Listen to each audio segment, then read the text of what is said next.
இந்த 172 அடி ஆதியோகி சிலைன்ட்டு ஒன்று கட்டினார்ல, ஒரு இன்ச்சுக்கு கூட பர்மிஷன் இல்லைன்றது. To you know that? இதெல்லாம் மீறி பிரதமரை இந்த சிலை திறப்பு நிகழ்ச்சிக்கு என்னால் வரவழைக்க முடிந்த அளவுக்கு எனக்கு செல்வாக்கு உண்டு. நீ யாரா கேட்கன்ற திமிரு தான். அந்த ஈசாங்கிற யோகா மையமே இருக்கக்கூடாது. அங்க ஹோம் ஸ்கூல் வச்சு நடத்துறாங்க.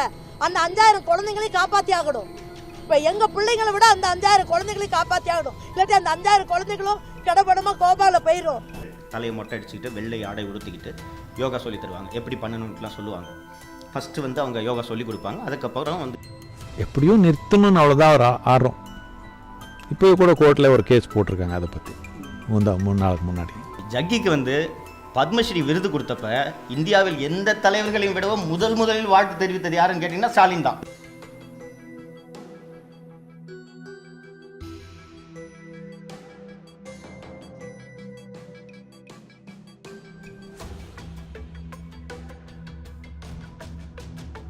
சரின்னு போய் பார்த்தா ஒரு சின்ன பிளாஸ்டிக் டப்பாக்குள்ளே 2 உத்தராட்ச கோட்டை வச்சுட்டு 2000 ரூபான்னு போட்டிருந்தாங்க. ஜக்கியோட படம் ஃப்ரேம் பண்ண ஃபோட்டோஸ் நிறைய இருந்துச்சு. ஒவ்வொரு ஃபோட்டோட விலையும் 1000 ரூபாய் 1500 சொன்னாங்க. பைரவியோட பாதம்னு சொல்லிட்டு ஒரு சாதாரண குழந்தை பாதம், அதை சிலை மாதிரி செஞ்சு இவ்வளோ பெரிய இதில் வச்சு 5000 ரூபாய்னாங்க. எதுக்கு இதுனா, இதை வீட்டில் வச்சோன்னா வீடே அமைதியாகிடுமா. அந்த அளவுக்கு ஆர்வம் இருக்குது மக்களுக்கு. இந்த மாதிரி ஏதோ ஒரு உணர்வுன்றதுக்காக எதை தேடி அவ்வளோ பேர் இங்கே வராங்க? எது தேடி என்ன நீங்கள் சொன்னீங்களே, மனநலம் ஏதோ. அங்கே ஈஷா ஆசிரமத்தில் பார்த்தீங்கன்னா நீங்கள் தீவுத்திடலில் நடக்கிற பொருட்க காட்சி மாதிரி ஏகப்பட்ட கடைங்க. துணி விற்கிறாங்க, ஊறுகாய் விற்கிறாங்க, எலுமிச்சப்பொடி விற்கிறாங்க, எலுமிச்சம்பழம் விற்கிறாங்க, இந்த உத்தராட்ச கோட்டை விற்கிறாங்க, என்னென்னமோ விற்கிறாங்க. ஒவ்வொரு இடத்துலையும் போய் பில்லு போகிற இடத்துல போய் பார்க்குறேன். நீங்கள் 1 லட்ச ரூபா கொடுத்து வாங்கினீங்கனாலும் thanks for your donation to Isha தான். அப்போ சேல்ஸ் டேக்ஸ்லாம் இல்லைங்க. சேல்ஸ் டேக்ஸ் இல்லை. இப்போ நான் 2012-13 போனேன் நான். அப்போது ஜிஎஸ்டி கிடையாது, சென்ட்ரல் சேல்ஸ் டேக்ஸ், ஸ்டேட் டிஎன்ஜிஎஸ்டின்ட்டு 2 இருந்துச்சு. கொஞ்சம் கிட்டத்தட்ட 12-13 ஆண்டு காலமாக வந்து ஒரு வருஷத்துக்கு சுமாராக சொல்கிறேன் 100 கோடி ரூபாய் டேர்ன் ஓவர்னு வச்சுக்கோங்க.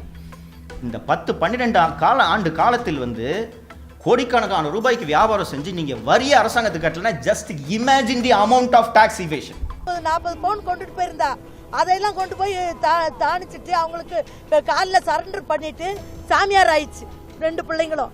உள்ள என்னென்ன மாதிரியான பிரச்சனைகள் நடக்கும்? உள்ள பிரச்சனைகள் அவங்க கொடுக்குற ஃபுட்டு தான் சாப்பிடணும்.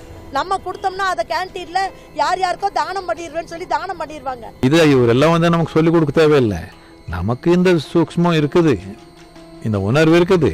இதனால இவர் சொன்னதுனாலே பண்ணுறோன்னு இல்லை, இவர் கேஸ் போடுறதுனாலே கம்ப்ளைண்ட் போடுறமான்னு இல்லை. நம்ம உணர்வே நம்ம உயிரே அப்படி தான் இருக்குது. தமிழ்நாட்டில் இளந்த கோட்டையை வந்து உத்தராட்ச கோட்டைன்னு சொல்லி ஏமாத்துறாங்க. நாங்கள் உத்தராகண்ட்லேருந்து நேரடியாக அந்த உத்தராட்ச கோட்டை விளையும் அந்த மரத்துலேருந்தே இந்த கோட்டையை கொண்டு வரோம். எவ்வளோ அந்த ஒரு கோட்டைன்னு கேட்டால் 1500 ரூபா. நாங்கள் இதை வச்சுக்கிட்டு என்னென்னா, இதை நீங்கள் கழுத்தில் கட்டி போட்டிங்கன்னா மனசு அமைதியாகிடும் அப்படின்னாங்க. இந்த கொட்டையை கழுத்தில் கட்டினா மனசு அமைதியாகிடும்னா உலகத்தில் எல்லாருமே இந்த கொட்டையை வாங்கி கட்டிட்டு பிரச்சனை பூரா சமாளிச்சிடுவானே அப்படின்னு எனக்கு தோணுச்சு. பட் நான் எதுவும் சொல்லலை. அந்த பொண்ணு 6வது நாள் அதை இன்ட்ரடியூஸ் பண்ணிடுச்சு. நீங்கள் போட்டுறாதீங்க, போட்டிங்கன்னா அதை போட்டிங்கன்னா அது 2 என் பிள்ளைங்க கொண்டுவாங்க. போட்டுறாதீங்க தயவு செஞ்சு, வேண்டாங்க, 2 பிள்ளைங்க கொண்டுருவாங்க. கலாச்சாரம் கொண்டுடணுன்றது நோக்கம் இருக்குது சில பேருக்கு. அவருடைய பேச்சு இது, அதை நாம் எடுத்துக்க மாட்டோம். உங்களுக்கு ஒரு சின்னதாக 10 கோடி 20 கோடி ஏமாத்தினெல்லாம் பிடிச்சி உள்ளே போடுறாங்க. ஒருத்தராக இன்கம் டேக்ஸ் ஆஃபீஸ்க்கு அலைஞ்சிக்கிட்டு இருக்காங்க. என்ஃபோர்ஸ்மெண்ட் டைரக்டரேட் கேஸ் போடுது. இத்தனை 1000 கோடி டாக்ஸ் இவேஷன் பண்ணியிருக்கான்னு ஒருத்தர் நேம்ட்டு நான் மொட்டை பெட்டிஷன் போடல ஃபெலிக்ஸ், என் பேரில் கொடுத்தேன் புகார். 3-4 வருஷம் ஆகுது. இன்னைக்கு வரைக்கும் அதுக்கு மேல் நடவடிக்கை. இதுதான் ஜக்கியின் செல்வாக்கு. இந்த செல்வாக்கின் காரணமாக தான் தமிழ்நாடு நிதியமைச்சர் வந்து தன்னை பற்றி ஒரு குற்றச்சாட்டை சொல்லும்போது இவ்வளவு ஆணவமாக ஜக்கியால் பதில் அளிக்க முடியுது. இன்னைக்கு வரைக்கும் சொல்கிறாரு, 1 இன்ச் நான் ஆக்குப்பை பண்ணால் வந்து நான் இந்தியா விட்டே போகிறேன்ட்டு. டிரான்ஸ்பரண்ட்டாக இருக்கேன், என்னோட அக்கௌண்ட்ஸை வந்து யார் வேணாலும் ஆடிட் பண்ணான்னு ஒரே ஒரு வார்த்தையை சொல்லுங்கள். பிடிஆர் பழனிவேல் தியாகராஜனே ஒரு ஆடிட் டீமை ரெடி பண்ணி அவர் அக்கௌண்ட்ஸ் எல்லாம் இன்கம் டேக்ஸே வேண்டாம், மத்திய அரசு தான் வந்து அவர் கையில் இருக்கேன்.